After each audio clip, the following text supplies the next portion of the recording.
This is where the fun begins.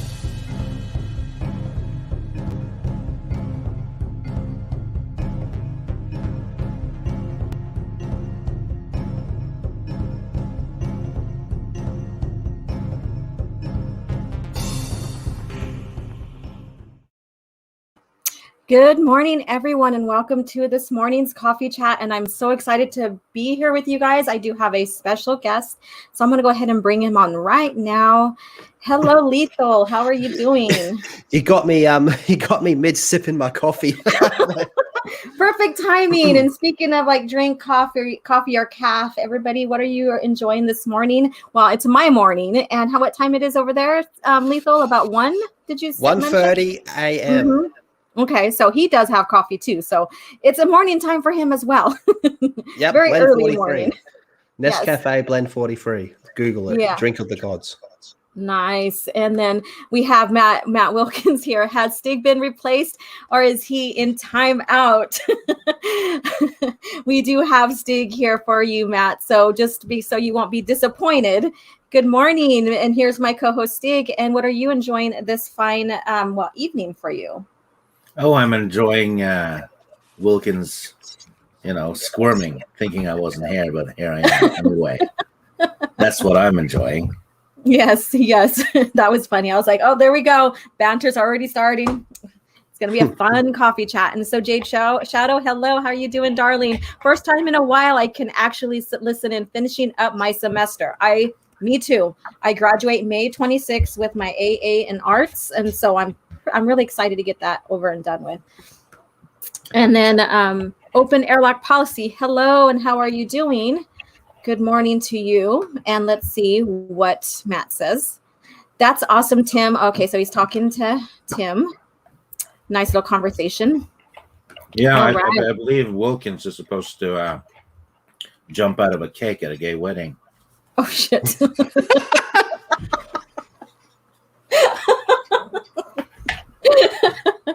Oh my goodness. All right, let's see here. All right.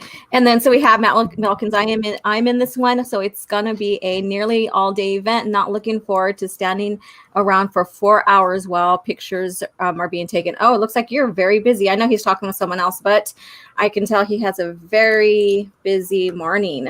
So whatever you're doing, I hope that your day goes fairly well and smooth. So all right. So today's discussion is a special one and near to my heart. And I know it's dear and near to Lethal as well. And it is our man, Jacen Solo. So we were talking behind the scenes here before we started. And, I'm just honored to have Lethal here. I know that he just, he doesn't talk Star Wars that much, but this is his man. This is his absolute favorite character, Jacen Solo. And I do have, I guess you could say, an attachment alike for him as well.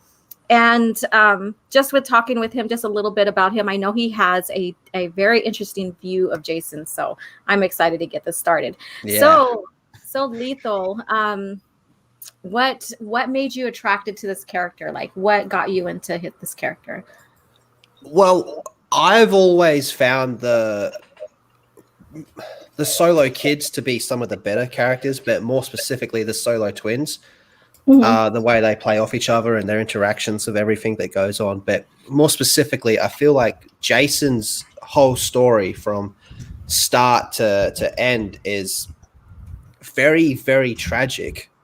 Mm-hmm. But it's one where he, if you take away what he did, it's very difficult to say what the state of the galaxy would be in. But I feel like Jacen's one of those characters where it was kind of like, as I was reading through book and series or whatever it may be, I felt like I was kind of like following him throughout his life. And like he starts off as like this kind of like goofy, innocent kid, a bit of an annoying little boy at some stage.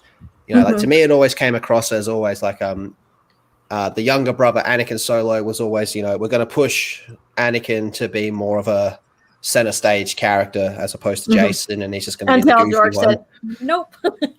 Yep. Nope. He's like, let's kill him and let's put Jacen in the forefront now. He's going to be the one that we're focusing on. So, he didn't want him to be adjacent. Yes, there we go. So with that being said, this is leading into what you're just telling us. Excuse me. So what do you feel about George's decision on that? I think he was wrong. I think people can easily tell the difference when they have two last names, especially when one of them isn't ever seen in a movie, let alone the series, the trilogy of movies he was doing, and the other one was in a book. So I think he was wrong in that decision. But having said that, if he didn't make that call, we wouldn't have Legacy of the Force, which is undoubtedly my favorite Star Wars story. Yes, So, I double-edged think sword.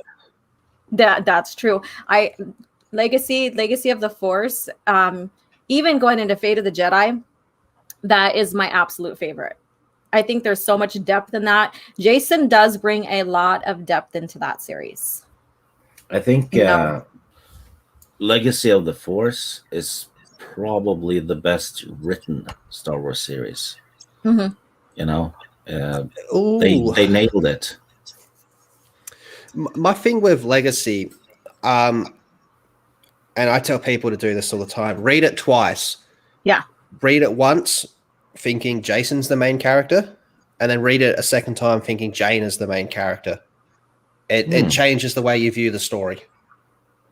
Yeah. I've only read it once. See, it bounces back and forth. Like, I feel for a lot of it, they're kind of pushing Jacen as like the main one, but there's certain books that push Jaina a little bit more to the forefront.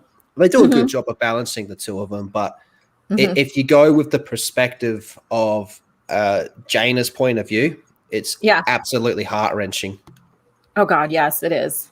I just get chills thinking about that, having to just thinking back at the series and having her, train to, to defeat her brother, and then the actual, their actual duel, and even the fan. And I think you've probably seen this, the fan film of Invincible. I love it. It's a bit of a nitpick, but he still has two arms in the fan film. Like. Whatever. I mean, it's a fan film. I don't think they can cover it up. But apart from that, I think they absolutely nailed it, giving it's a fan film. Yeah, exactly. Yeah. And so Matt Wilkins says, I tried getting Lethal on A More Civilized Age last week, but I don't look as good as OG, so he passed. One, that's true. You aren't as good looking.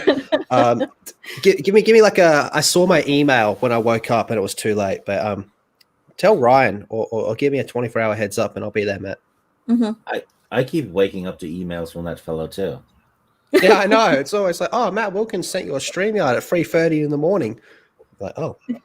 He gave up on me because I hardly check my emails. So sorry, Matt. I'm so sorry. All right. And then let's see here. Some of the book art was so cool. I really love the Japanese art work for New Jedi Order. Yeah. All the Japanese covers, I think, are better. Yep. Yes, exactly. And then Matt Wilkins, the whole fact that George got involved in the Anakin Solo decision shows that the EU meant something to him. Exactly. And that's the point that I've always said. If it didn't, he would never have bothered giving the kill command in the first place. Kill him, off him. He also said they could never kill off Luke and the droids, but they could kill off the other ones, which means he had plans for Luke for his sequel trilogy and not the other ones. They were not necessarily needed. Yeah. Exactly. All right. So, so I'm going to backtrack a little bit here. So Lethal, what really got you into Star Wars? Like, what was that pivotal moment that got you into Star Wars? Shit. Think back. Thinking back. I think as far back as I can remember, my uncle, I can't remember if it was birthday or Christmas or something, but he got me do you remember VHS? Yes. Yes, we do. I still have the original trilogy, unedited, non-special edition versions in VHS. Yes. Well, he got me the special edition box set trilogy. Okay.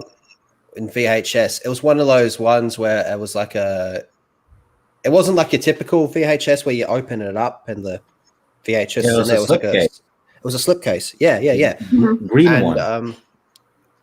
Sorry? I think green ones. It had a green border around it. One I did.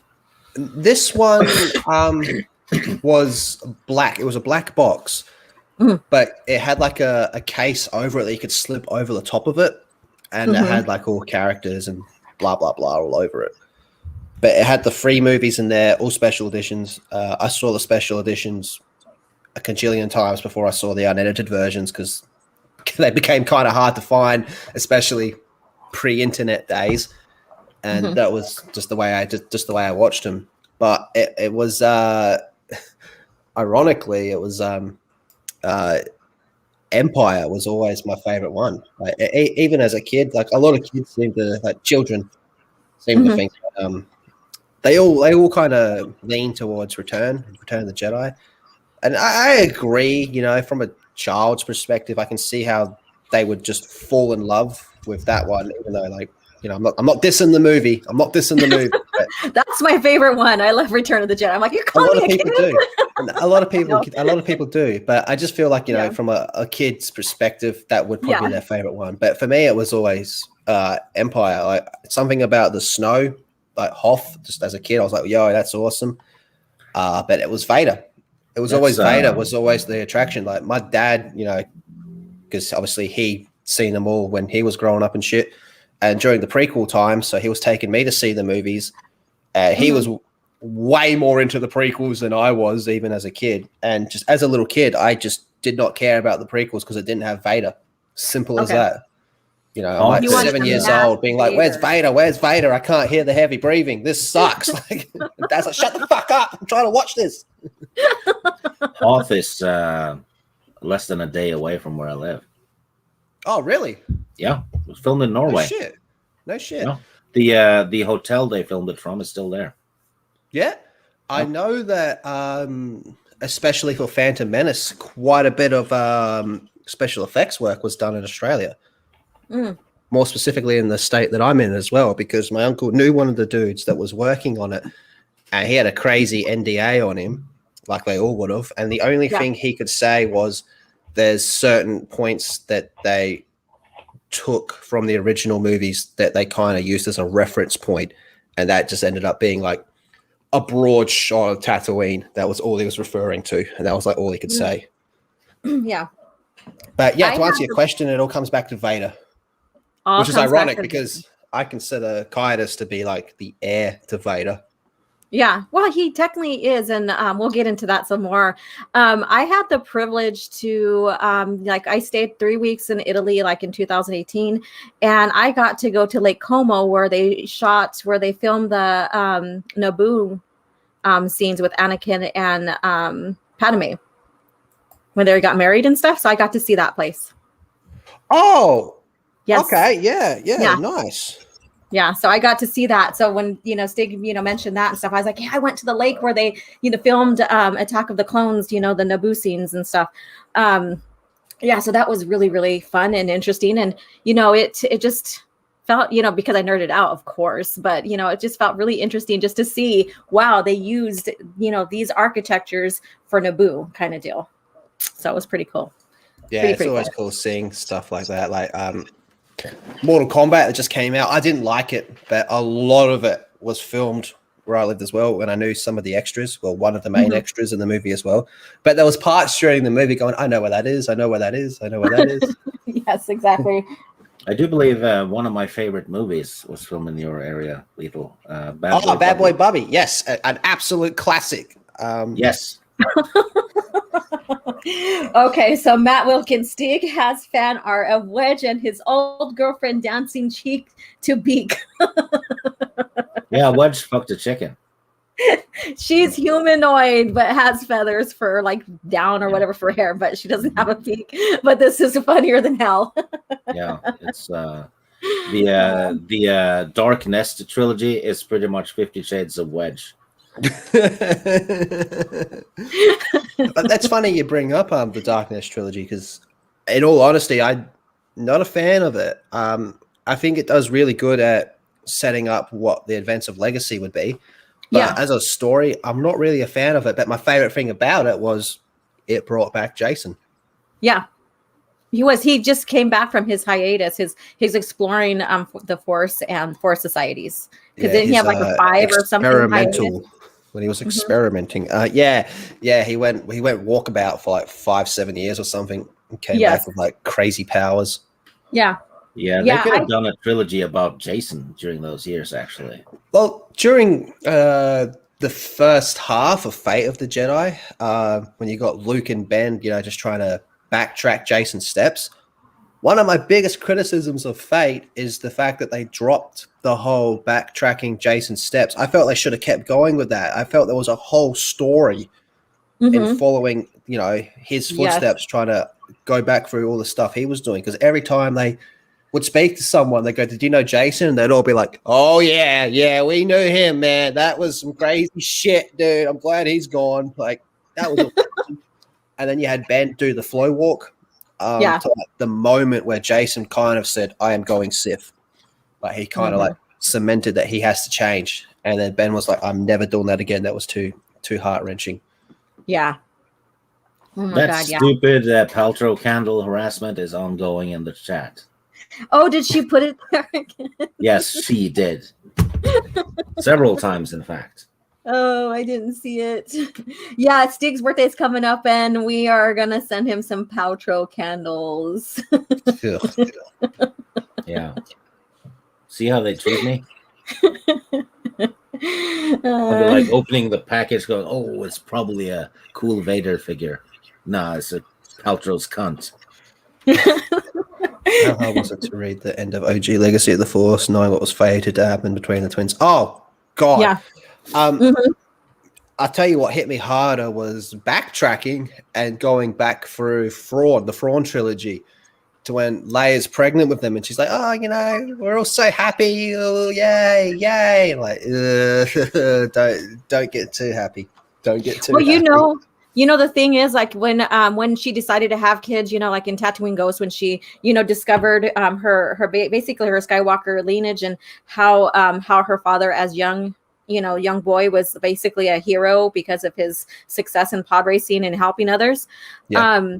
She's like, "I don't want to have kids because I'm afraid I'm going to have a Vader." Well, she's not wrong. Yes. No. And so her fear kind of came to light in a way, but she, discovering and making peace with her father, her Skywalker legacy and stuff, did give us the twins and did give us Anakin, and this, a wonderful story, even how tragic it is. So, oh man, I honestly, I think their story is more tragic than Anakin's. I remember speaking with Timothy Zahn a few years ago at a local Comic-Con, and I had the opportunity to speak, not privately, but have like a one-on-one conversation with him for a little bit and picking his brain. And I asked him how he felt about Jacen. I knew what he was going to say, because he's very protective over the characters he created. Yeah. And he wasn't a fan of Jacen going dark. He said it was a bit of a retread of Anakin. And I was like, I can agree with that. It is a bit of a retread, but I think it's a lot better than Anakin's story. Yeah, it's like it mirrors it in a sense, but there's a lot of differences as well. But even the part that they mirror, even the parts where they mirror, you get to see it from Jacen's perspective. Like, one of my favorite moments in that series, I got so many, but is when he flow walks back to Operation Nightfall, right? Because he's even starting to doubt himself. He goes, "Am I just Vader 2.0? Am I just doing the same things he did?" And then he goes and sees what Vader did at that temple. When he comes back, he's like, "I am nothing like that. That is fucking horrible. That is a disgusting human being." Like, the way I always put it is, Vader's whole thing was he'll kill everyone to save the ones he love, whereas Kaitis is the opposite. He'll make the sacrifice in order to save everyone else. So do you think that this kind of contradicts that flow walk and that decision? And maybe it doesn't, but I'm gonna get your opinion on this. Do you think it kind of contradicts Dark Nest? Because remember when they start revealing who Padme is, like R2 started revealing who Padme is, and the final scenes, basically from the Return of the Jedi, the final fall of and death of Padme, the birth of the twins and stuff, and how Jacen responded to it. He's like how he was talking. Like Anakin was just doing all that to protect her and blah, blah, blah. And how Mara was like, you sound like, Vader, you sound like Palpatine. You sound dark like them and blah, blah, blah. Do you think that that flow walk scene kind of contradicts that? Or do you think it kind of goes in tandem with his fall? I think it goes in tandem because one, it shows him starting to go down that path where he's starting to, rationalize on the other side a little bit more. But when he actually does the flow walk, he sees it with his own eyes. Yes. And that's very different to seeing a hologram. He's seeing his grandfather murder children and shit like that. Yeah. So, yeah, it is going to give him a bit of a different perspective on it. And that's probably why he sent his officer to go, take over the Praxium. Yep. Remember? Because he didn't want to be like his grandfather, so he sent his own minions in to take care of that and take hostage of the Praxium. Yeah, and there's even like some of his own like GAG officers and stuff, they'll like comment, like smicker to each other, go, oh, look at him walking around like he's Vader. And like, anytime he got a even thought they said it, he would snap. He was like, don't compare me to him, man. Like he is just pure evil. The only part is when he kind of likens himself more to Vader, is when he's speaking with Leia aboard the Anakin Solo, which is a bit of a trip. The fact that he named the ship Anakin Solo, that pissed off Han so much. Yeah, that was kind of when he disowned him. Would you agree if I said stories like this, someone falling to the dark side, right? That a book is a better medium for it, because you can do the inner thoughts of the character in a book. Revenge of the Sith is one of the best books. It's one of the best novelizations of any movie of any genre. And I'd say it's one of the best Star Wars books. Like, to me, the movie is just a huge, huge, huge step down from the book. And a lot of it is because of the inner thoughts of Anakin. Yeah. Like the way that book establishes from the moment he has that nightmare where he wakes up and he has that shirtless scene that I'm sure Laura has the picture of. From that moment throughout the rest of the movie, he does not sleep. So that means he's doing Order 66, Operation Nightfall, killing the Separatist leaders, arguing with Padme, falling out with Obi-Wan, going to kill Mace Windu, second-handedly, and then having that fight on Mustafar. All that happens and he hasn't been asleep. So that adds a whole nother layer of it. So yeah, I do agree. With that, Stig. But what I was gonna say before is like off the top of my head, the only time he personally likens himself to Vader is when he's talking with Leia. And they're having this whole back and forth, blah, blah, blah, blah. And then Leia says, you know what, you sound a lot like Vader. And he goes, finally, there's something we agree on. And he's saying that to Leia, as in like, finally, me and Leia have something we agree on. And the one thing we agree on is maybe Vader had a point. Yes. And I think also too, he's seen that Vader did have a point, but that was also a jab at his mom. Yeah. And he does it to Luke as well. He goes, I'm not your dad. I don't need to be saved. Yeah. Yes. And so let's go back to New Jedi Order.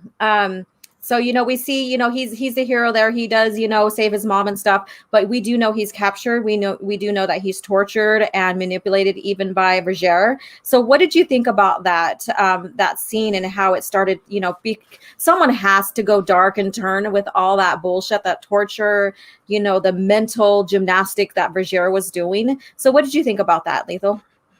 I think in order to get to that, we kind of have to take a step back and just look at the whole Yuuzhan Vong War as a whole. Yes. Like, that's like the most destructive war in galactic history. Like, we all bring up the Clone Wars definitely contributed to Anakin's fall.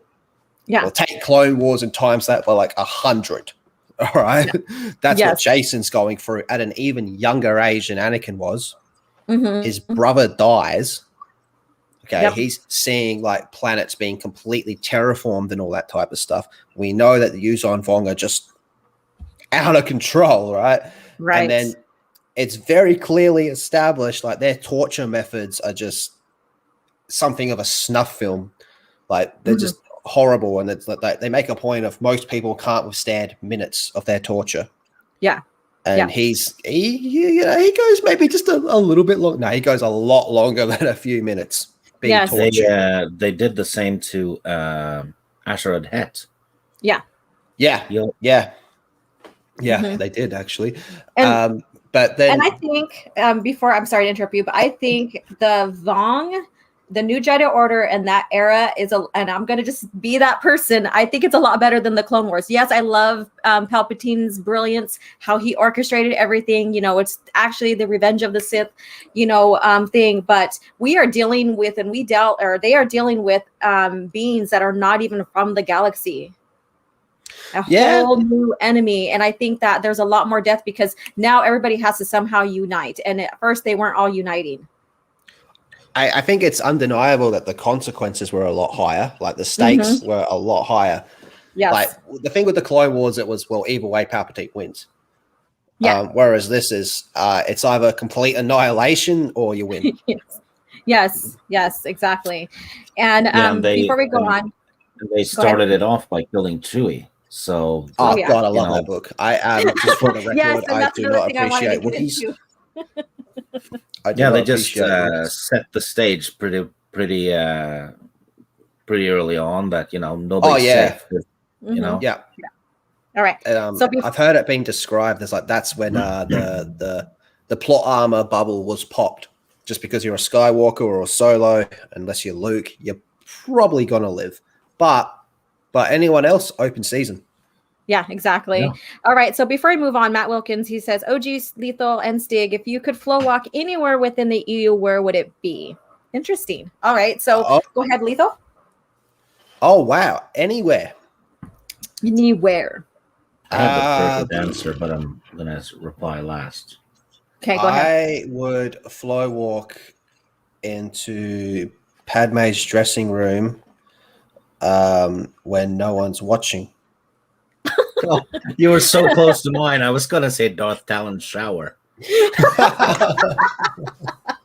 When she's in the refresher, or when she's in there cleaning herself, huh?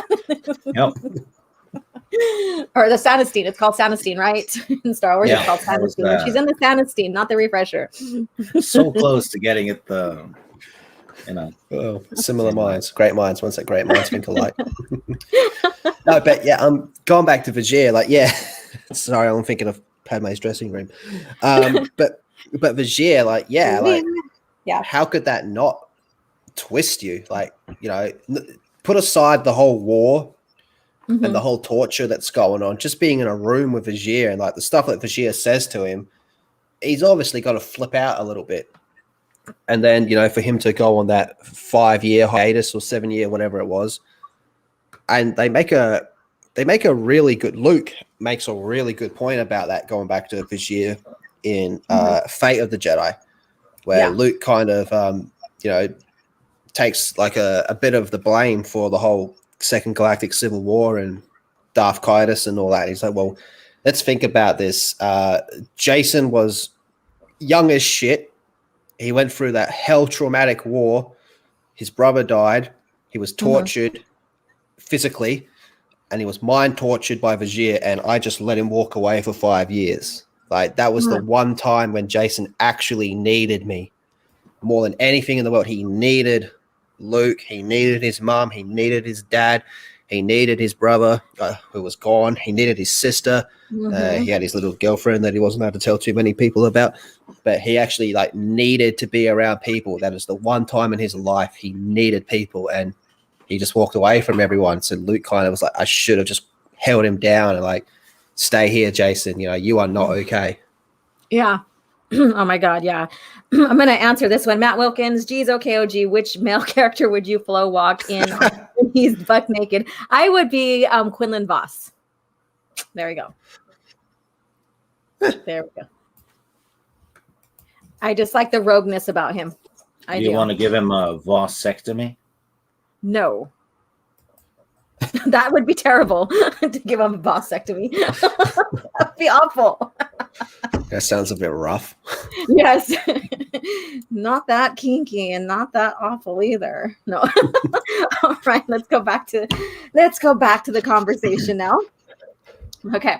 All right. So, with all of that, yes, I agree that was quite emotional. It's like every single bit that you read about Jacen going forward, like even like with personal struggle, it's like it's a little bit heart-wrenching. But then when you look at his reasoning, then you're like, okay, so he's trying to make things better, and he's trying to do it in a way that that he thinks is more constructive than probably what Luke is trying to do. I think he has a fair argument, to be honest with you. Mm-hmm. Hence the saying, Jacen did nothing wrong. But I've always been compelled by villains. I think everyone can agree that villains are cooler than heroes. When they advertise a Batman movie, the first thing you say is, who's the villain? Yeah. All right. Villains are just always cooler. Mm-hmm. So there's a lot of different ways to go about a villain. So you just make them full crazy, full evil, whatever. But I've always personally liked villains where they kind of see themselves as a hero, such as like Darth Kaitis. Another good example would be like Yagami from Death Note, but ones that just think that they are doing the greater good. Like Jacen, for example, where he's like, I will do the most atrocious, horrible things you can think of, but for the greater good. Yeah. Yeah. George Martin actually said something interesting. He said the most interesting thing to read and write about is the human heart in conflict with itself. And I think that applies very much to Star Wars, especially Jacen. Yeah, absolutely. Because Jacen, was thinking about like he was considering killing his daughter. He was like, "Do I have to kill my daughter to save everybody?" He was, maybe. And here, Anakin was like, "I need to kill for the ones I love, so they can survive." Yep. Basically, we have Jacen willing to off family, like even his own freaking parents. Yep. Like he was greater good. He was basically having Anakin Solo, target them, and shoot them down, and that's when Ben Skywalker kind of went crazy because he's still, I would say he went a little bit crazy and end up getting Zek in the gut with his saber and stuff. That was crazy. I'm like Jacen, again would kill for the betterment, no matter who it was, and we get into the sacrifice of his aunt. For this. Yes, a lot to talk about there. But to answer Amy's question, how do I feel about Jacen turning to the dark side in order to stop Alana from going to the dark side? I think it's one of those things where it's like, look, no one wants to get shot, but a parent will take a bullet for their kid. The vision he saw, he was like, fuck that noise. I'll do it so she doesn't have to type thing. Mm-hmm. That's kind of how I take it. I thought Jacen killing Mara, who was his aunt, was kind of like a pun because it made him the antagonist. All right, well, let's get into that. Like that book, more specifically, that death was probably one of the most controversial things in Star Wars up until recent movies. But there's a lot to say about that death. A lot of people say it should have been Tenel Ka. I get that, but Tenel Ka doesn't have the emotional punch that killing Mara does. Now, I'm kind of just saying this as I go, but killing Mara as the sacrifice itself, I think makes a lot of sense. Because that's book 5 in the series. By that part, we have Han's told him to fuck off. His own son told him to fuck off. Everyone's starting to doubt him. Everyone's starting to hate on him and shit. But Mara, who has obviously experience with the dark side itself, she is probably the one person throughout the series up until her death is the one person that keeps trying to reach out to him more than anyone, because she's like, I've got a rough idea of what you're thinking, Jacen, because I've been there myself. So him killing Mara, I think is fine. What I can't get behind, though, is the whole, she just left a note and went off by herself. Okay. That I feel was done for plot. We got to push the plot forward. So we can't have like Luke be like, hey, wait a minute, where's my wife? Because then that's it, story over. Yeah. So the whole leaving the note thing, I don't like that. As for the fight itself, I do like the fight itself. It's like, yeah, Mara's going to win that fight at that stage. Towards the end of the series, the power buff he gets, I think he would have beaten her then. But during that fight, yeah, I think that's the only way it could have gone down, is like him projecting that force illusion where she looks at him and goes, holy shit, that's Ben. And he just goes, bang, poison dart. Yeah. And then, so what do you think about the poison dart? Because, you know, she does have some force healing abilities, but I don't think she's very strong in it. Because, you know, back then, Jedi had different abilities. They weren't strong in some, whereas others, you know, are stronger in other abilities and stuff. So he's like, you know, don't fight it. Don't heal yourself. You know, just lay there and die. So what do you think about that?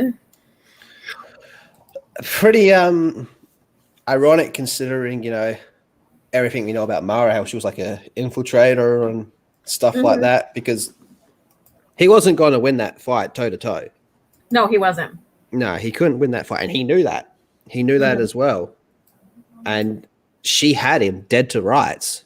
You know, she was like one hand movement away and that's it. He's done. So he just did what he had to do. And that is the sacrifice, you know, like you can look at the sacrifice in a few ways. You can say the sacrifice is killing Mara, or is the sacrifice him cutting all ties with his family? Because from that point, there is no return.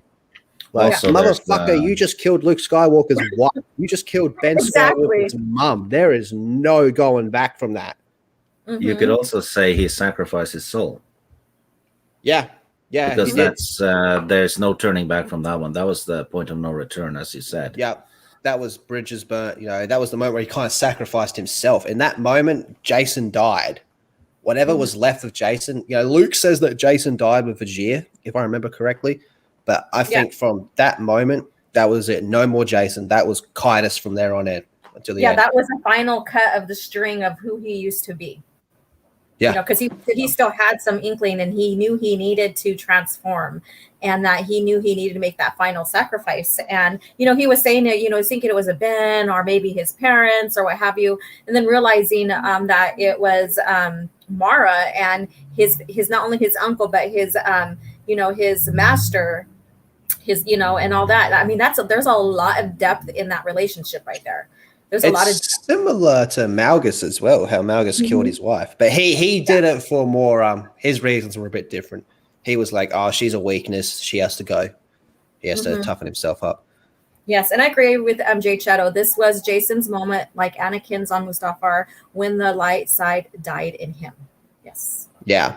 It was like from that you just, point of no return. Exactly. That's what it was. Yes, and that's like when, because I remember like reading, like at first Luke was like, I need to redeem Jacen, not only for myself, for his mom, you know, kind of deal. And then after that moment, and after everybody realized that, you know, he's gone, then, you know, Luke was like, I can't do, you know, because he already went and thought that Lumaya is the one that killed Mara. And so he made a mistake and realized that if he went after Jacen himself, that he would go dark. And that's where we start getting into the arc of the sister being the one. And how much of a chat is he to rock up to the funeral and just be like, lol. He walks in like a boss, and he even gets his, you know, sends his gag after his mom and dad, and his mom's doing the eulogy. That's freaking bad. That's badass. These books, though, they just poured into the stores. They were released really fast. Because I remember reading this and I was like, shit, now I have to wait a while for the next one, right? And then I go to check and like, oh shit, they released 3 more. You know? When was the first one? 2005, 2006? Something like that, yeah. Yeah. Obviously, I wasn't reading them as they were coming out. Not this series anyway. I didn't read this until like 2010, 2011-ish, I reckon. But yeah. They used to pump them out a bit quicker, and they just seemed like they were more like everyone was communicating better, because like this wasn't like a Timothy Zahn writes every single book, type thing. This was like, okay, we got like 4 or 5 different authors here to work together, and it always used to amaze me. Like New Jedi Order is probably the better example, where it's like, wow, like you're all kind of doing your own thing, but you're not stepping on each other's toes. Yeah.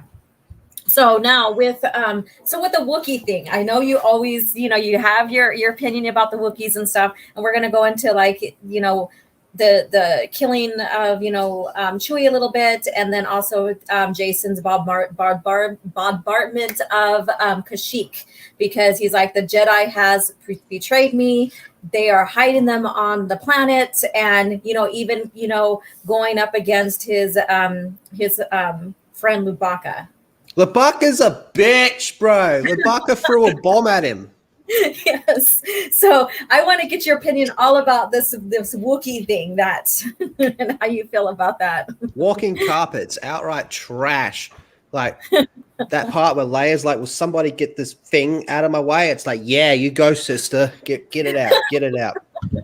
But I mean, so that's like from the start. Well, whose fault was it that the net came down and they got captured by fucking Ewoks? Whose fault was that? Yeah, that's right, Chewbacca's. But like bombing Kashyyyk, that's another thing that for him personally would have been very hectic to do, because he grew up with Chewbacca. He was always there. And then his best friend Lubaka as well, who's also related. They kind of all grew up together, went through Jedi training and all that together, and then for him to find out that the Jedi are being hidden on Kashyyyk, at that stage, he definitely would have seen it as a betrayal. And remember when the ship's coming at him as well, and he's like, that's Lubaka. He's like, Loey, like, trying to reach out to him. I am. And he's trying to reach out to him, and then he sees the bomb come out, and he's like, are you kidding me? Like, that was my boy, man. And he just launched a bomb at me. But I also do think that part of the bombing was, because he was trying to turn Ben at the same time as well.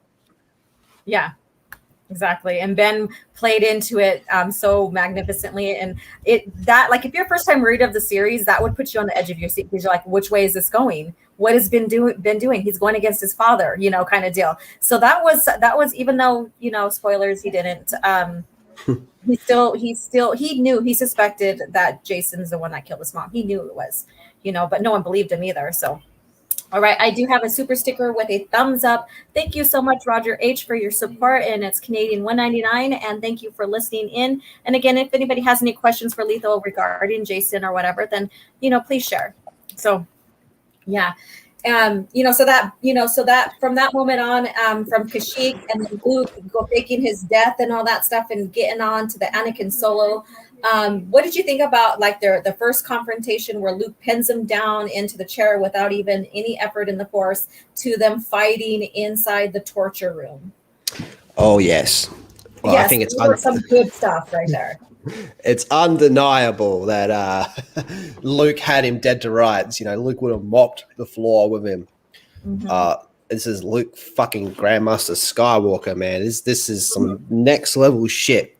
And I believe later on in the series, Kaitis even considers himself number 2 next to Luke.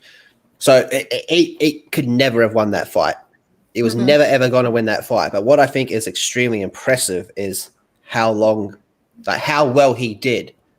Think of like Mike Tyson in his peak, fighting just some random dude walking down the street. You go, dude, that guy got to round 2 in the fight. That's impressive as fuck.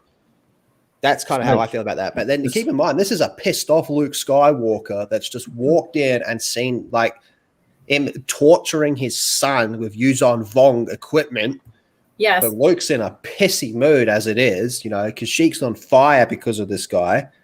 Luke was never, ever gonna lose that, man. But whenever you're thinking like who would win in a fight, blah blah blah blah blah, and Kaitis comes up, I feel that's a point of reference. You go, well, look how long he lasted in a fight against Grandmaster Luke Skywalker.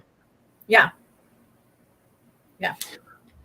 Would he have lasted that long though if Luke was 100% intended to kill him? Nah, no chance. Yeah.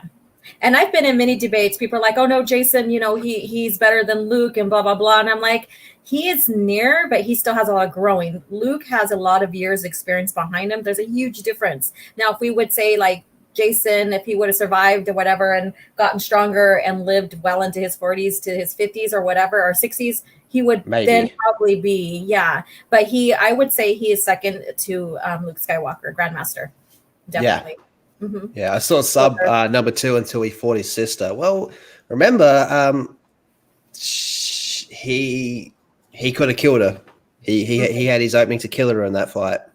Yeah, he sensed didn't get well. So we'll get into that. Hold on. So we'll get into that fight and stuff too. So and what's so tragic about this is that he bombarded Kashyyyk, and we know, like, if you read like all the series and like even the novels and even the young reader novels and stuff, the twins, the kids, the Solo kids were basically raised on Kashyyyk. Yeah. Under the Wookiee culture. And so for him to do something like that and then his father Han, reaping the shame from because they have that honor system. Mm-hmm. And stuff like that. It just goes back to Jacen at this stage, Kaitis, just fully prepared to do unspeakable things, but as long as it's for the greater good, it's justified. Mm-hmm. Yeah. Well, in his mind, at least. Yeah. Yes. And so with the thing with like your explanation, because I didn't really get into it very much, and I got bits and pieces from you about Jacen doing no wrong. So in depth, explain to me about him doing no wrong with his thoughts and his approach to saving the galaxy. Because the main reason why he decided to go Sith was he's seen the vision of his daughter on the throne, the throne of balance, or whatever it's called, and then Krayt next to her. Yes, and yes, Krayt still did end up there, but his daughter wasn't there. Jacen's daughter wasn't there. Jacen was also like, we see in Legacy of the Force, he kind of starts to see things a little bit more from the political side of things, and just sees how fucked up everything is. Because at the end of this series, the galaxy is a lot more united than it is before.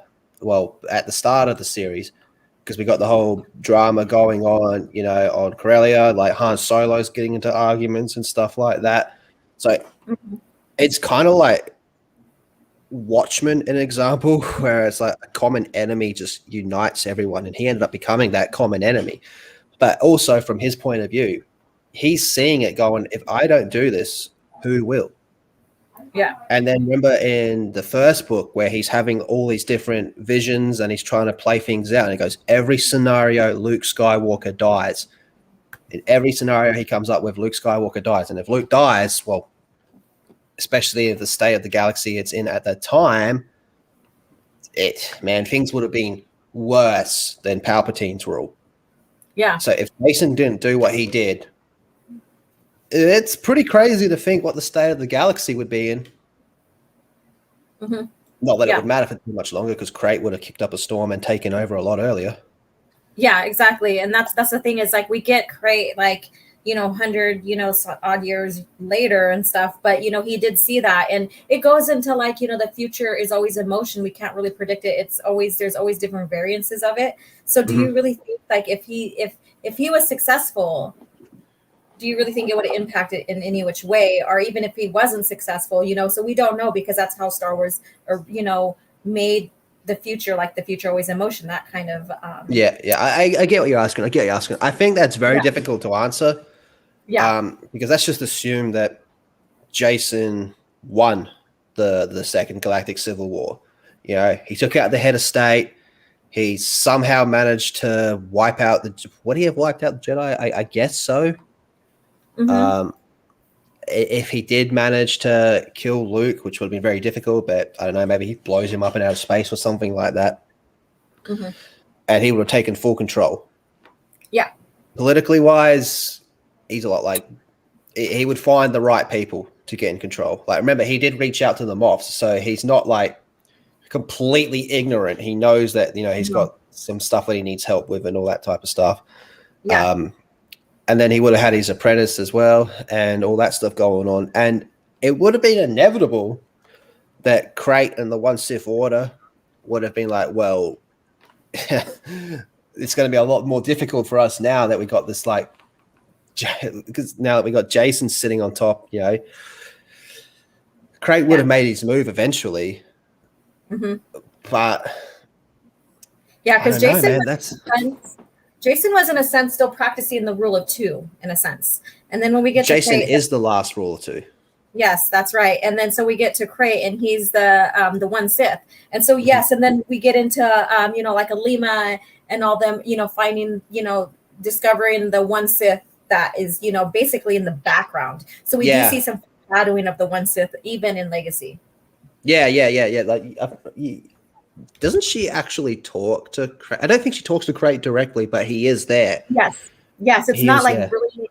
Do they mention his name, or they just call him? I think it's just like, you know, like they don't mention his name, but knowing what you know going forward, you can look back at it and go, yeah, that's him.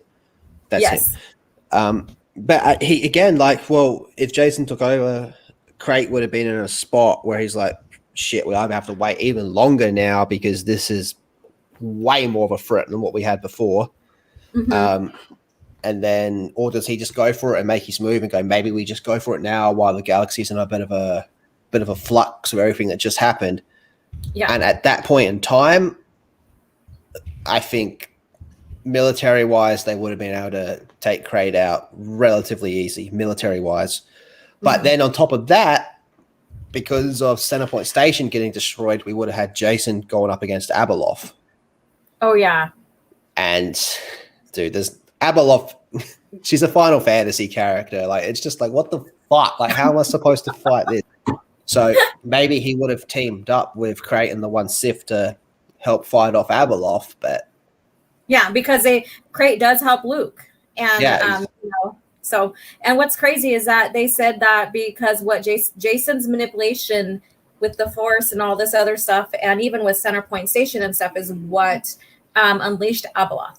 And I know you don't care for the Clone Wars, Filonies and stuff. So what do you think about that little bit of, like, I guess you could say shoehorn with Abeloth, and then the ones are the, you know, being, or Mortis or whatever. The Mortis arc. I cop a lot of flack for this, but I think it's the best arc. Okay. And everyone's like, how dare you? No, I think it's the best arc. I feel like, I don't know, like, yeah, the retcons, it's all there. It's right in your face. It's all there. But I just kind of, I don't know, I liked it. I liked going to Mortis. I kind of like the idea of there being like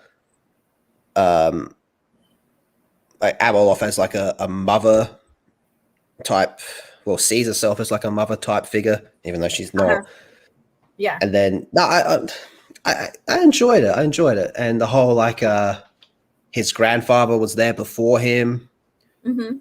I like some of the connections. Overall, it's a huge, oh God, I don't know what the word is. It's a bit of, it's a retcon, but I'm definitely in the minority when I say that I think that's one of the better arcs. Okay. I think the idea of the whole throwing a bone, I think that's way more throwing a bone than turning fucking, what's his name? Freddie Prinze Jr.'s character, the son that he has, calling that Jacen. I thought that was a fuck you. I thought that was a fuck you. That was. I'm like, what the hell? Oh, I want to honor this character from the EU. Bullshit. That was a fuck you. Whereas the Mortis arc, I feel, was a little bit more throwing a bone.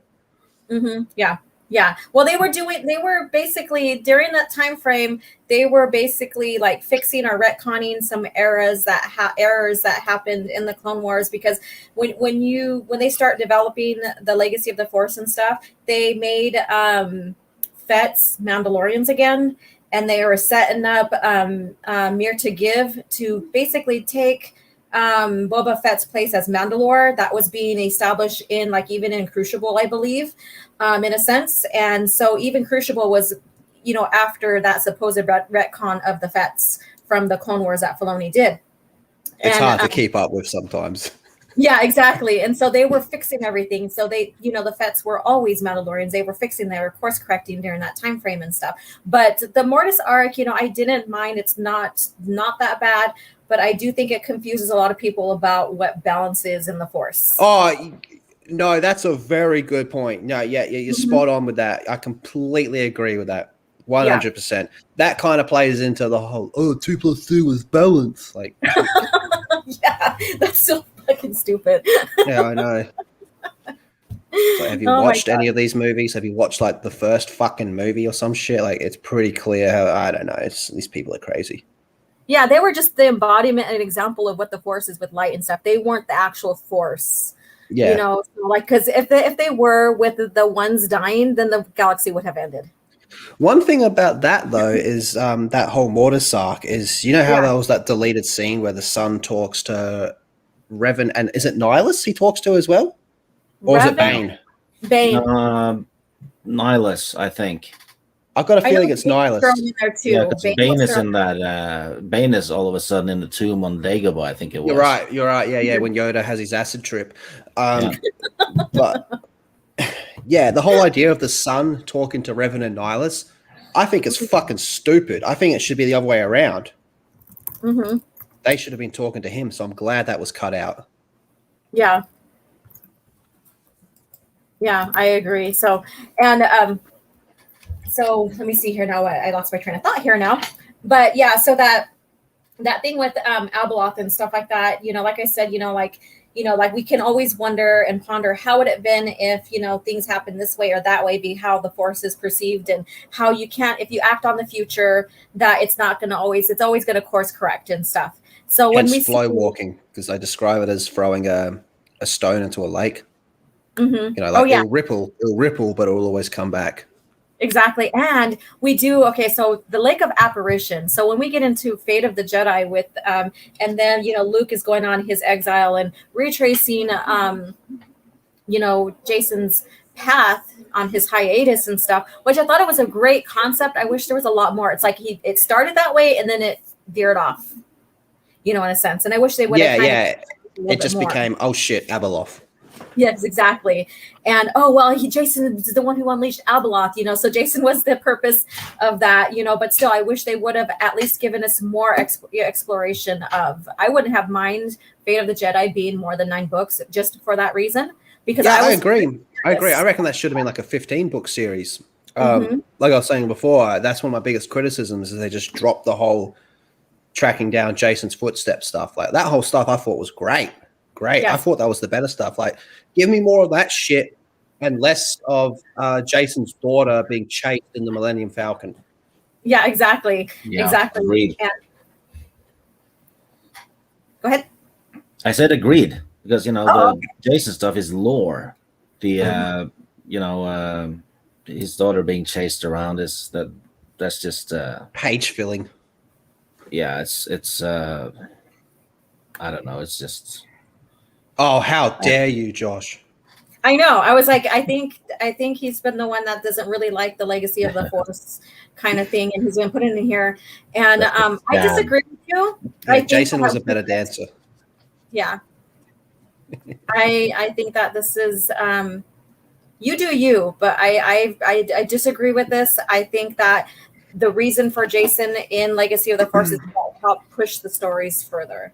But it's okay not to like him, Exactly. Stig's being the diplomatic one right here. It's okay. Yeah. See, I can be diplomatic. Oh my God. And I know Lethal Lightning. How the hell did you get yourself banned off Twitter? What'd you do? Just kind of diplomatic. I'm suspended. I'm not banned. Okay, suspended. You know that Women's Verified Twitter account.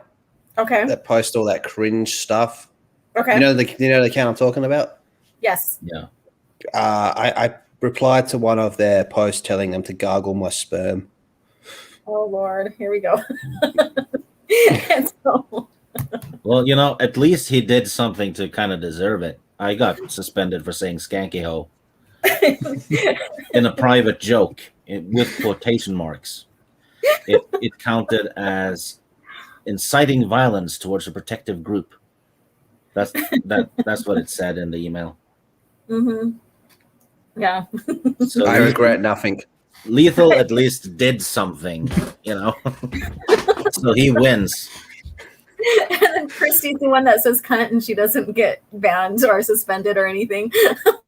Yeah, Christy was dropping C-bombs all over the place, referring to all kinds of people. And I just said, well, it had to do with some reality show. So some young women surviving on an island or something. And I said, those skanky hoes wouldn't survive a day without their cell phone. That's got me permanently suspended.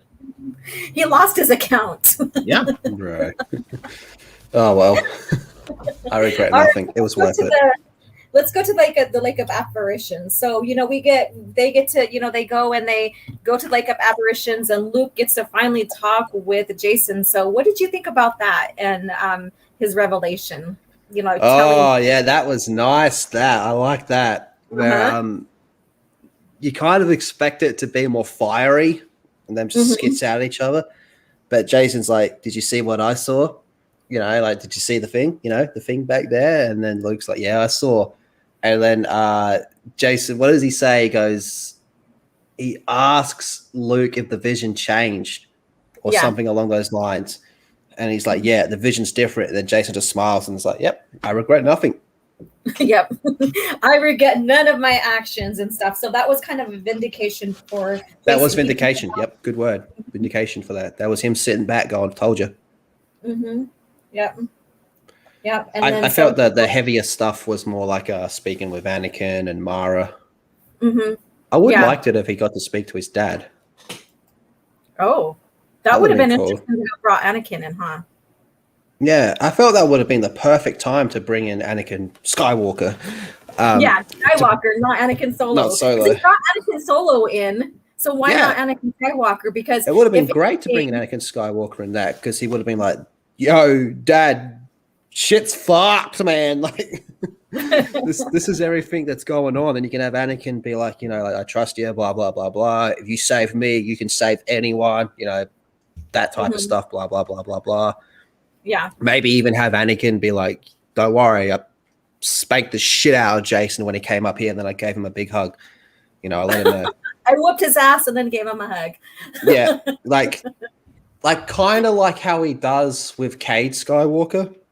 Yes. When Anakin appears in front of him, he goes, "Oh, I hear you're fucking around the dark side. You want to see what it does, you dumb cunt?" And then he just bursts into fire and turns into Vader right in front of him. Better. It's the Australian version. Yes, it is. Thank you so much. That was awesome. But that's a great story right there, because if any opportunity to bring Anakin back to show his descendants, hey, don't fuck around. This is what happened to me. Yeah, that would have been a perfect reason for them to bring him to the Lake of Apparition. Yeah, I completely agree with that. I felt they kind of dropped the ball in that stuff and just focused more so on the newer. I guess they're not new by that stage, but the newer characters. When that would have been the greatest opportunity to even have Yoda or something, man. Obi-Wan, whatever, man. That's how I would have done it. I would have had both Anakins, Jacen, Mara, Yoda, and Obi-Wan. And I know that sounds like a lot, but when else are you going to get another opportunity? Yeah, but they do visit it more than once. So, I mean, they could take care of it either way. So there's plenty of opportunity with that. And, we can only now just speculate and be like, oh God, why didn't they kind of deal? Now, what did you think about how they set up Jacen's daughter through the story after this? How she's the Jedi princess and stuff like that. What'd you think about that? I found her pretty annoying. Okay. I've always found Jacen's daughter to be annoying, and I think a lot of that comes from. Have you ever heard any of the Mark Thompson doing the voice? Yeah. Oh, God, it makes you want to tear your ears off, doesn't it? Auntie, where's Auntie? Why? It's just, God, strangle her. Should have killed her instead of Mara. He's bad when he does Ben as well. Yeah. Compared to Lana Solo, I don't Yeah. think. I think Anakin. I think Ben's like much Fine. better. Yeah. But the whole like Jedi princess thing, I felt. I know I was saying, like how Jacen, that the bit of a retread of Anakin, but in that regard, I kind of like, isn't that a little bit of a retread of Leia? Mm-hmm. Am I a fan of Chopper? Absolutely. Absolutely. I was over on Blake's channel 2 days ago, I believe. We were talking about the movie Chopper. Top 5 Australian movies of all time. Chopper's up there. Yes, nice. I need to watch it. Yeah. Aussie movies seem to be quite good. Yeah. So is there anything else you want to cover with Jacen that we haven't mentioned yet? Because we went through some heavy plot points through like some pivotal points in his life. I feel like a lot of Jacen's early life where he's extremely goofy. Yeah.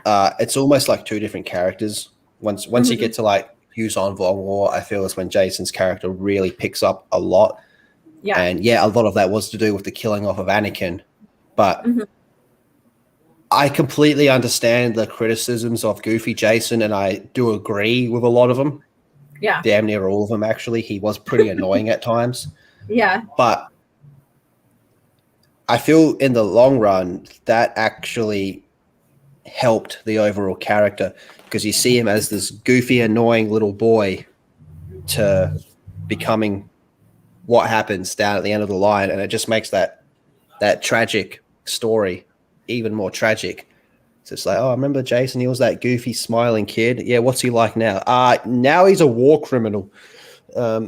So yeah, like you got to keep all of it together. I feel like if you take away the goofy stuff, you lose a lot of what makes Jacen's fall so impactful. But I really loved. Sorry, go on. It makes the fall all the more steeper as well. Because if you keep in mind what was done to him, right, you could kind of understand how he changed from that to that. And how bad that thing in the middle must have been. Yeah, absolutely. But one thing that I always loved was the way they wrote his relationship with Jaina. Yeah. But they're like, glued at the hip type stuff, man. Like they just absolutely love each other. They just talk to each other all the time. And then when you get into Legacy, where you see them starting to fall out and fight, it's just makes it all the more sadder and sadder and sadder.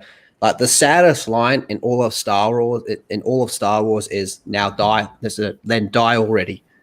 When Jaina says then die already, that's like peace out. I'm gonna go cry in the shower for 20 minutes or some shit like that. That is to me that's sadder than Anakin Skywalker saying you've already saved me. I feel like that then die already is so much sadder. And that part during Legacy of the Force, when like the Jedi meetings all going down and like, dude, we got to kill him. We got to take this guy out. And Jaina's sitting there and she's like, that's my fucking brother you're talking about, dude. You're talking like, she describes it as, I'll be the one to kill him because I'm going to kill him like he's a human being. You just keep talking about my brother like he's an animal. And that's just wrong. Absolutely wrong. So I'll do it. I'll be the one to kill him. You people because Jaina starts to fight with the Jedi in there because at the end of the day, it's still her brother and she loves her brother with all her heart. Yeah. So that whole relationship between them two, I felt, is some of the better brother and sister relationship in fiction, especially within sci-fi or sci-fantasy. And like their final confrontation aboard the Anakin Solo, where Jacen's not redeemed, but he kind of takes a step back from the whole Sith stuff. During that fight, he's like, Jaina, I really do not want to fight you. Like, I could slaughter you now with one arm. Even though Jaina has definitely improved quite a lot throughout the series because of, her Mandalorian training and all that type of stuff, which she did need. Like, I love when she has her first sparring match with Boba. Yeah, Boba just puts her on her ass. Yes, that was beautiful. It just like reiterates and reinstates like the history of Jedi and Mandalorians and how they even fight to defeat the Jedi, and then also his loathe against the Jedi because of Mace killing his father. Yeah, so there's a lot of depth in that, and it was really well done. And Invincible. And we didn't get into the arc of finally the defeat of Jacen, I guess you can say, by his sister.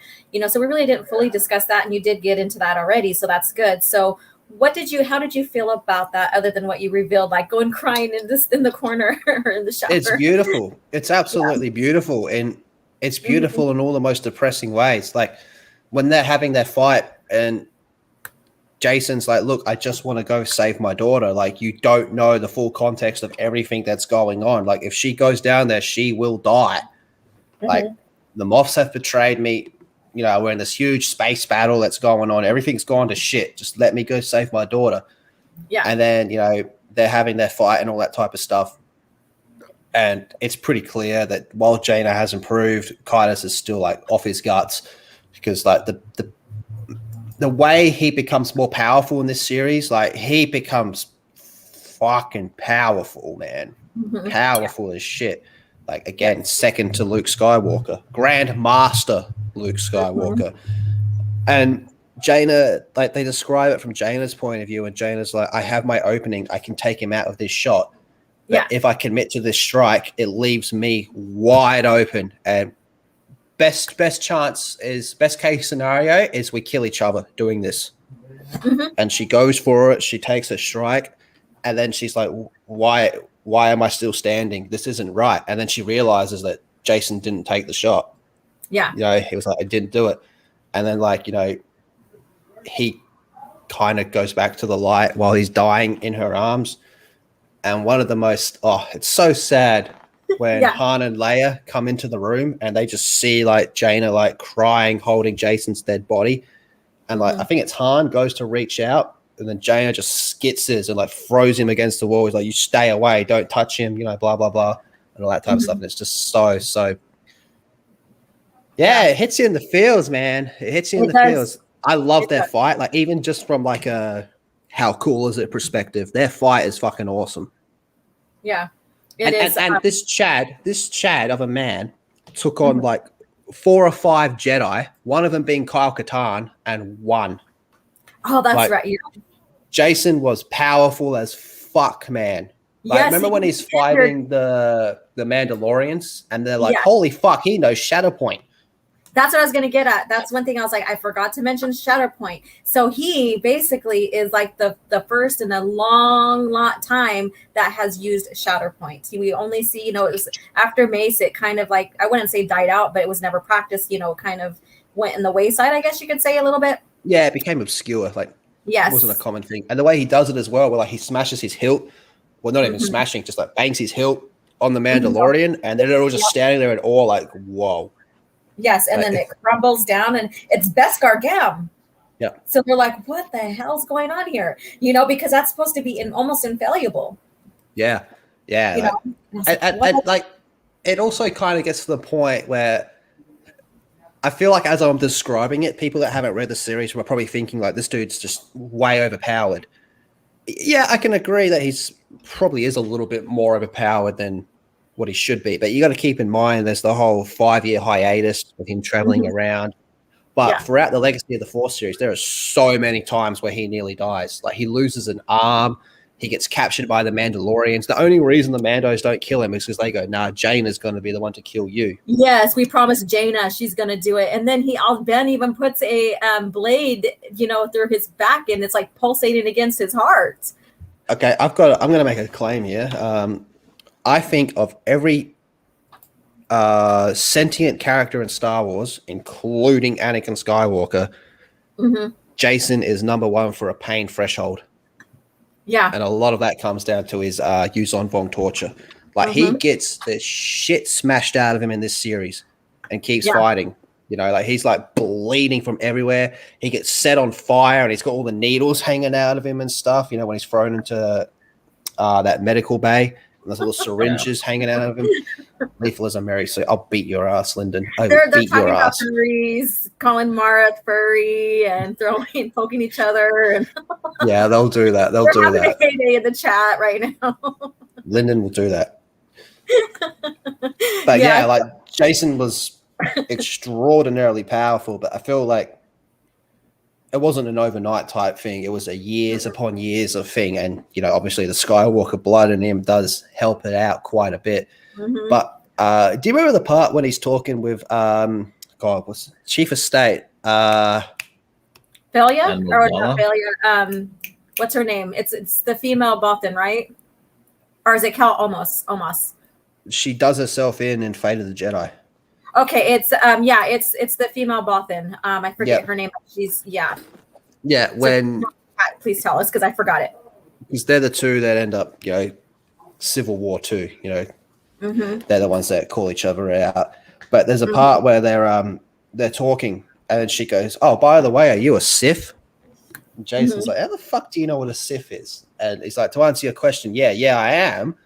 But what's it to you?" And then she's just sitting there. She's like, "Look, I don't really know what that means. All I know is that Palpatine was a Sith, and regardless of how you feel about him, he was a pretty smart fella. So, you know, hopefully some of your knowledge can come in to help quell this situation." He's just sitting there like, yeah, it will. But one thing we haven't touched on is his relationship with Lamaya. Yes. And the way, like, throughout the whole series, Lamaya's like, yeah, this is my trump card. This is my ace in the hole. This guy here. And the fact that Jacen brings her into the temple and shit, walking around for all that stuff, like, I really liked the way. Herself? Yes. Yeah. I really liked the way that Lamaya and him have their conversations. Mm-hmm. Like, it's very he's already starting to go down the path, and then she'll throw out, like, you know, one or two, like, yeah, well, what about this? What about that? And he's sitting there going, no, I think we should do this, because then there's the whole Ben Skywalker thing where he wants Ben to be his apprentice. Could you imagine how overpowered that combination would be? Holy shit, both Skywalkers?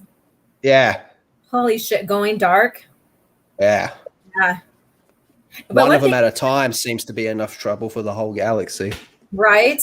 But they did, Lumaya did say that, you know, he wasn't, told Jacen, Ben is not a good one to turn because he's too indoctrinated into the light side, just like his father. Yeah, but I mean, Jacen came pretty close to turning him. Mm-hmm. Like, the whole part of Luke saying, I can't be the one to kill him because then I'll go dark, is when the fight in the torture room where Ben gets up and he says, like, back off, Dad, this kills mine. Yes. You know, he's the one that killed Mum. And that was kind of like the moment where, like, Luke was like, holy shit, like, we're both about to go dark in this moment. Mm-hmm. So it could be done. It could be done.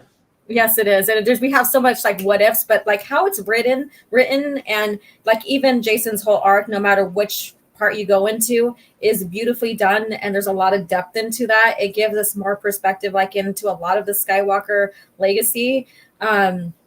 You know, probably just even in the Force, like, because, you know, they're family of the Force, basically. Yeah.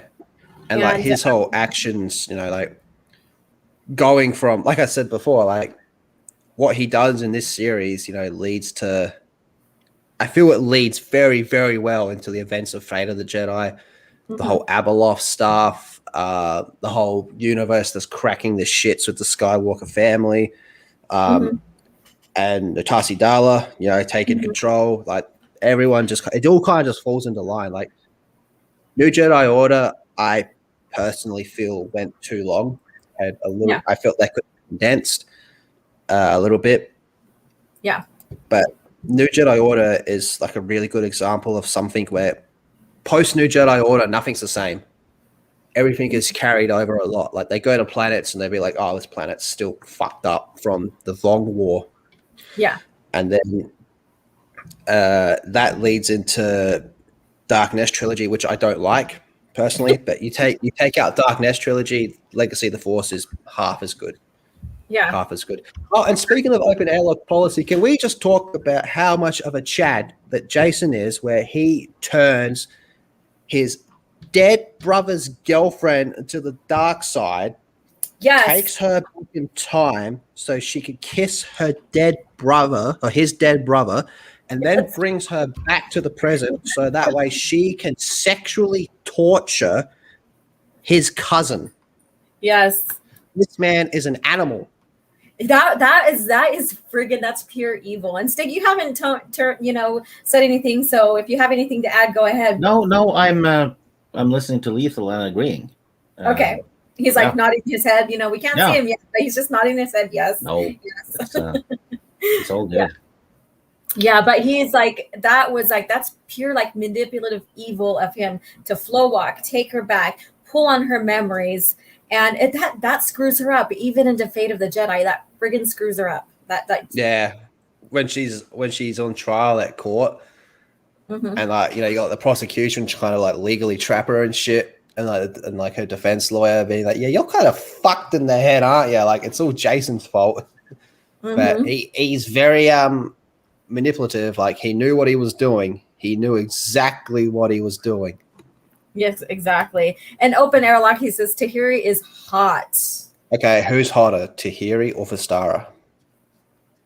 Oh. I gotta go Vistara. You have to go with Vistara? Yep. There you go. So no. Yeah, those ones.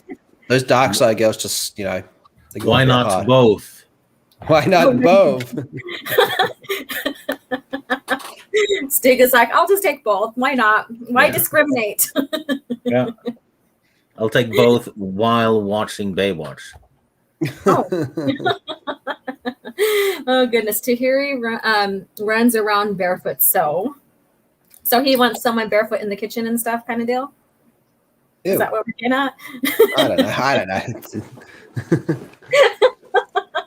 And then Matt Wilkins, Stig is wondering why I haven't talked smack about him.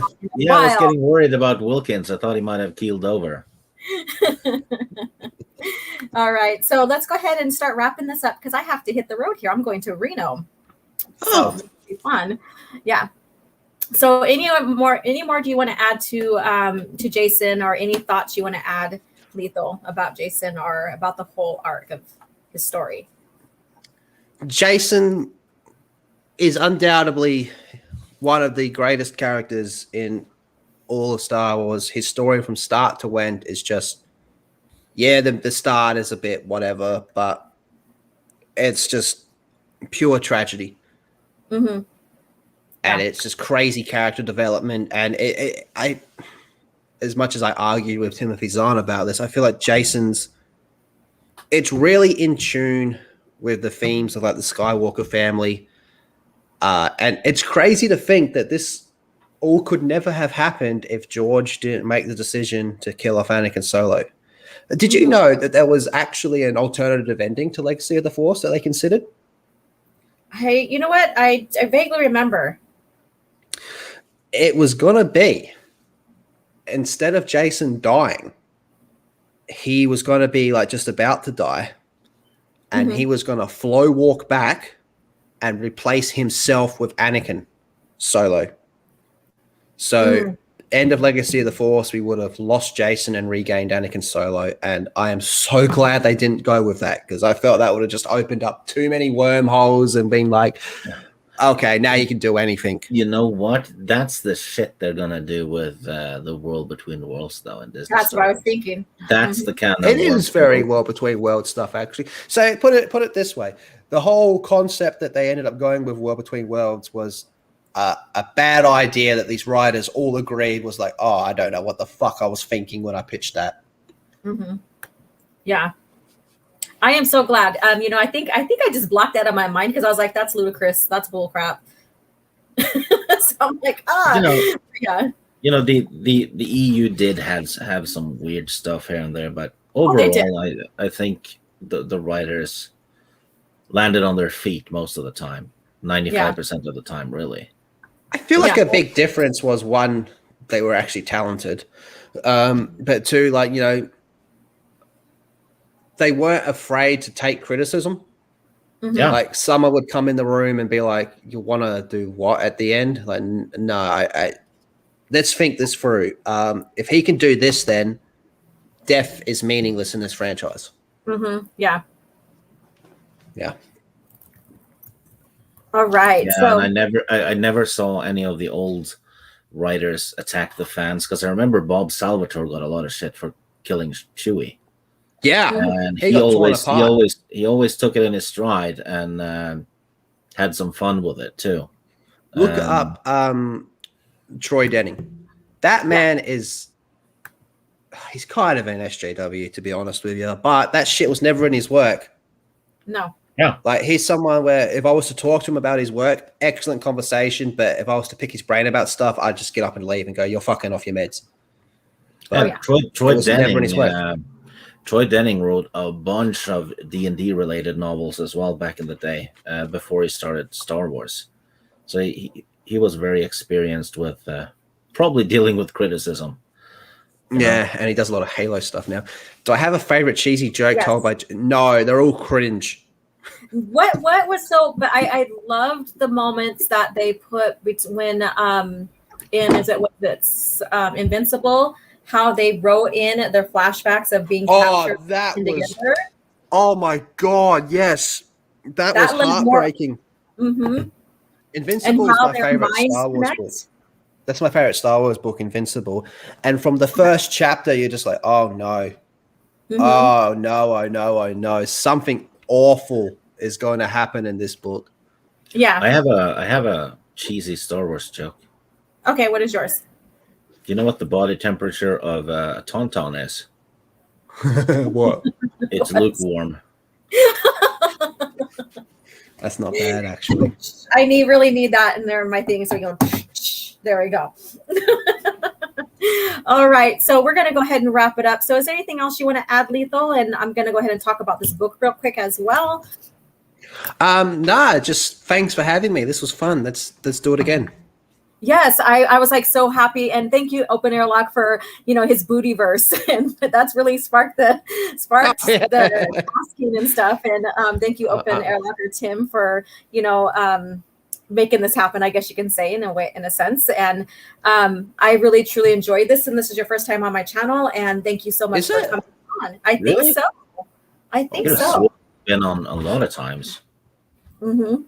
I reckon I might have been on before. Maybe not. Maybe not. You would know. Maybe she and I were on yours. That's I don't know. Maybe I have to go back. It's been a while, so I don't remember. But I think this is your first time. But if I'm wrong, I'm wrong. Long overdue then. Yes, exactly. And I'm so glad that you're here and that you're talking Star Wars and talking what you love, and that's what it's about here on my channel. Is basically talking the heart of Star Wars, and what's the good shit. The good shit. There you go. The good shit. I'm trying to be a good girl, but you know me, I cuss and stuff, so whatever. Good. So we have this book here, and it's still up for friggin' sale, you guys. So you guys need to purchase this book. This is a book, they call it the Lost Book. It was supposed to be published in 1993, and it didn't get published. And this is a total fan effort. No money, so it's not for profit. So only money that's going towards the book is just for it to get printed so you can receive it, and shipping. One thing about this is, like, if you really want to say fuck you to current Lucasfilm, correct. This is the way to do it. Mm-hmm. And it's been like it broke the top 25 for a short time out of like the best selling. So because that they'd be aware of it, they would know. Like, they won't acknowledge it. I think this will kind of be like almost like a Warner Brothers Snyder Cut situation. It's like they know, but they're not going to acknowledge it because it just makes them look like idiots. Mm-hmm. Yeah, and so I encourage you guys. The link is in the chat here. Go ahead and go purchase if you haven't had a chance. And I've gotten one copy for myself and a couple that I'm going to go ahead and offer to members. I'm going to try. After I'm done with my graduation, I'm going to do a special member thing on my channel, and we're going to discuss this book, and then I'm going to raffle it off or something. I don't know. So stay tuned for that. So Matt Wilkins, remember, folks, Stig's birthday is this month. Please wish him a sweet 16. Yeah, he's been at it for a while in there now. Mm-hmm. Yes. Always, but I gotta have like Stig versus Matt Wilkins on my channel. That's gonna be fun. Well, yeah. I'm on his channel now and again. We actually behave quite well. Yeah. So it's only in the chat. Yeah. He doesn't believe. He's like, really? I want to see that. Yeah. I never once brought up that he got circumcised when someone kicks his uncle in the chin. Never brought it up. Not once. Not even once. No, never did. Yeah. Oh my goodness. All right. So we're going to go ahead and close out here. So, Letho, tell us where we can find you. I mean, we know what's going on Twitter, but still. Yeah, you won't see me on Twitter for a while. I think my suspension might be done in a few days, but I mostly upload on my Lethal Lightning channel, which is just pop culture commentary, comic books, video games, movies, whatever I want to talk about. I'm on Twitch a few times throughout a week, just playing video games and yelling at the chat. And you'll also see me as over on Gaming with Geeks, which is part of the Geeks and Gamers brand. I do a lot of work with the Geeks and Gamers team. Yeah, so direct all your Jeremy hate towards me. But yeah, that's the main places. And again, thank you for having me, and thank you everybody in the chat. You're all amazing. Mm-hmm. Much love. Yes, and thank you for the Australian 20 as well, and those who sent me the super stickers. I already thanked you in chat, but thank you guys so much for supporting the channel, and this helps me keep the channel running and all that. It does. Like I know, like I know what it's like. Like a few bucks here and there actually does help. It really, really does. Especially for like little things. Whatever it may be. It just helps cover like a part of an internet bill, or covers the book that you want to talk about next week, or whatever it may be. You know what I mean? Like a few bucks here and there, it honestly does help. Yeah, and then so Open Airlock, thank you again for the 450. Yes, myself, Lethal, and I don't know about Stig, are going to be on Expanded University live next week. It's next Wednesday, so you guys stay tuned. We have I thought it was tonight. No. Oh. I hope not, because I've got a lot to do today. Open Airlock, just remind me coming up. That's what I said to Laura. I'm like, just give me a 24-hour heads up. Yeah, and I get that because I'm very busy as well. So I get that. So Stig, go ahead and tell us where we can find you. Right here on Thursdays, and on Sporking News Podcast on Mondays, when we're talking about the Game of Thrones books, or rather the Song of Ice and Fire books. That's what they're called. That's pretty much it. I don't do that many YouTube. I don't do YouTube that much anymore. I'll pop on now and again, though, if someone needs a panelist or something, and if it's something I know about, right? If it's a topic that I can contribute on.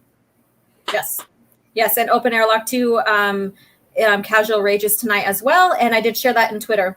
So you guys go ahead and check that out. Always a good time over there as well, and so on and so forth. Let's see here. Lyndon Hawk, Expanded Bootyverse, where you watch an Axel Braun movie. There we go. And all right, so you can find me here every Thursday morning for coffee chat, whether we're talking an EU character or the EU, or we're expanding on the comics, which we're gonna do the next two comics in line. What was the name of that one that we were doing with? Matt Wilkins is asking if I can clean his bathroom. I'm sorry, I don't own a shovel. That's bad. You mean his pen? Yeah. And coffee chat here will be going further on the comics next week. So stay tuned. If you guys have them, then you can follow along. If not, you can follow along in the chat, ask questions, what have you. And I'm not on much channels right now due to the fact that I am, completing my degree. I graduate on May 26th, so I'm excited about that. So it's just my main focus here is getting that degree done. So thank you guys again for tuning in, and thank you guys in the chat and for your continued support. And I do have some lore videos that'll be coming out after I graduate. Major one is Dark Forces versus Rogue One. So I'm going to go ahead and tear Rogue One a new one. So there you go. And let's see here. Lethal Lightning, Aussie 5, Jacen, in your girl Solo. That's his final words right there. In your girl. Jacen, in your girl Solo. It didn't let me send what I wanted to say. I wanted to say, Jacen, big dick in your girl Solo. Oh, okay. I don't have any blocks on mine. Damn friggin' YouTube. Oh, no. It's YouTube. There's no blocking that dick. Oh my God, here we go. See, always a good time with you guys. Awesome. Open airlock. If you get a hankering to talk EU again, like Leith, let me know. Yes, I do want to have like my EU talks with even Tim as a special guest as well. So I just, it's always a pleasure. And even to get a full panel like Tim is doing for Expanded University as well. So I just enjoy these talks with you guys and just nerding out on everything about classic Star Wars. This was great. This was absolutely great. If you haven't already, hit the like button, share it on Twitter, because I can't, and subscribe if you haven't already. I mean, if you haven't subscribed, why are you here? Exactly. Do it. Subscribe, bitches. Yeah, and subscribe to Open Airlock Policy as well, because he has some great EU videos. The guy knows a lot, and he's very thorough with his research as well, and he presents it well. So if you want, EU lore and content, that's one of the best channels. Yeah. All right, so we're going to go ahead and end it here. Thank you again, Lethal, for being my special guest here, and thank you, Stig, for co-hosting. It's always a pleasure to have you guys, and it's a pleasure to have you on here, Lethal. I enjoyed this. This was fantastic, absolutely fantastic. Thank you. And thank you guys in the chat so much. May the Force be with you. Except for Wookiees.